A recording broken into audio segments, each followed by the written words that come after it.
Ce jeudi 6 juillet, la justice a rendu son verdict dans le cadre du procès en appel de Tony Vérel, ancien footballeur international français, pour violence en réunion, avec préméditation et avec arme.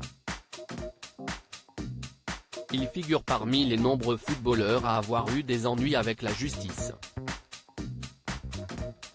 Nous sommes dans la nuit du 22 au 23 octobre 2011 quand Tony Vérel, ancien international français, commet l'irréparable. Ce soir-là, le Nancéien et ses 3 frères ont ouvert le feu et blessé 3 vigiles d'une discothèque située en Meurthe-et-Moselle. Un excès de colère pour lequel il était jugé en mars 2022 pour motif de violence en réunion, avec préméditation et avec arme. Le verdict est tombé au mois de mai suivant.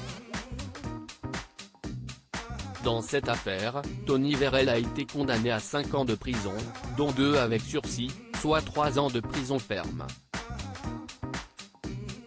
Une peine qui n'a pas satisfait la défense du sportif, qui a décidé de faire appel de la décision. Un nouveau procès s'est donc déroulé, et un nouveau verdict a été prononcé ce jeudi 6 juillet.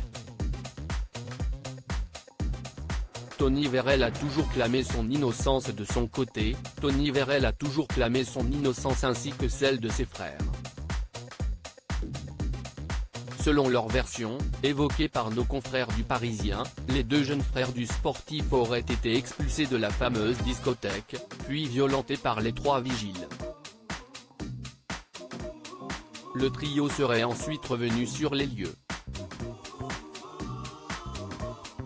Des coups de feu auraient alors été tirés par un mystérieux tireur.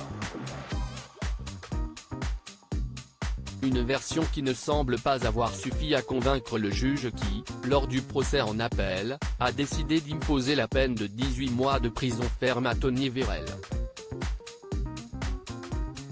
Une sentence réduite de moitié par rapport à la première instance. Cette dernière peut d'ailleurs être aménagée, ce qui pourrait éviter à l'ancien footballeur de passer par la case prison.